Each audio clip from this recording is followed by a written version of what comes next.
Groove.com, baby. Groove.com, baby.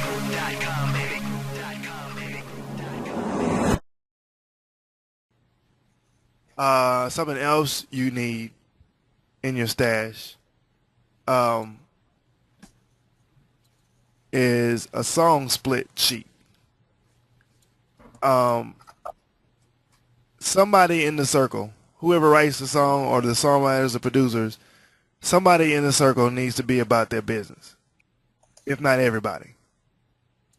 The last thing you want is to work on a song. Let's say you're the producer and you had somebody come in and um, they wrote the lyrics. And let's say it happened in like 2005. Then in 2011, Alicia Keys said she want to buy it. And then you don't even remember, exactly what was what. You did the music, but you're not sure if the person who wrote the lyrics wrote all the lyrics because she had her home girl with her, and they was, back and forth singing and blah blah blah. You don't need that kind of drama because if Alicia Keys gets a hold to it and says she want to buy it, it's going to do multi-platinum sales regardless. The album is most likely, regardless, it's going to sell. And the last thing you want is to be scrambling trying to figure out what's what, trying to find who's who. You don't have no contact for the person no more, blah blah blah. Okay, but anyway, the splits. Case in point, I'm going through this right now, or I'm about to go through this. My homegirl that I've been telling you about, Life Jennings wrote a song. He started a song, I should say. He pretty much made up the general gist of the music, and he wrote the first verse and a hook. And he had my homie reference the song for Jennifer Hudson, Once Upon a Time. Well, Jennifer Hudson's album came out. That song actually never, made it.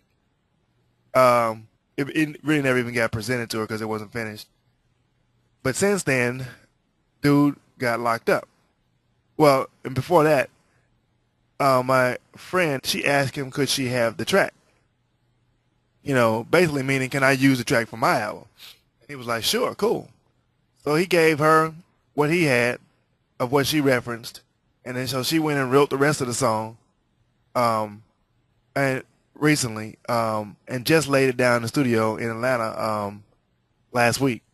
Now, keep in mind, now, speed up to 2010, the guy who originally started the song is in jail, doing a mandatory at least 3.5 years, from what I understand, on a parole violation.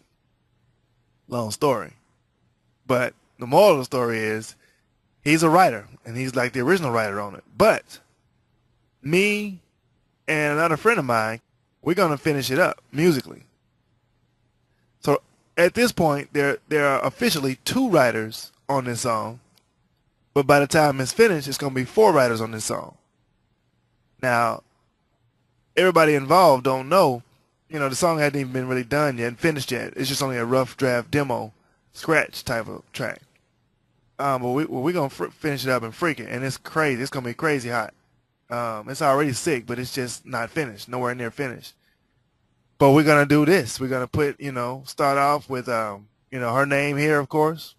Studio phone number, blah, blah, blah. And the reason why studio information is important is because you want to be, if you need to track down the masters, or if you need to track down the actual Pro Tools session, or in my case, Cubase session, you want to know where that is, or somebody else may want to know where to get a hold to, the acapella or the date of when it was done, or anything. The studio who recorded everything should still have, or the last studio to have everything should have all the information. Album and artist, where sample originated. Now it's not gonna have a sample at all, so we don't care about that. But that's good information too, if it was a sample involved.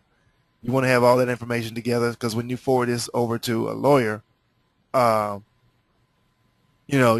don't want to be running around doing research. They want to have everything together. Composer, writer, that's a that's a good thing. I'm glad that it said composer.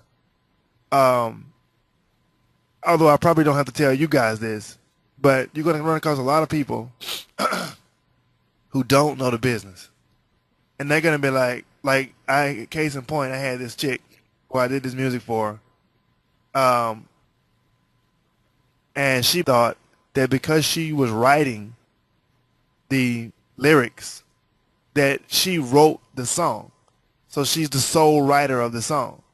And it's because she didn't understand the business. The producer / composer is a writer. I know you guys already know that, but I just had to put it out there that you're going to come across people who don't know the game, don't know the business, and you got to always make sure that you check them, because people can get convenient amnesia and start acting like I wrote this song. Okay, yeah, you did write the lyrics, but the music is a part of writing as well.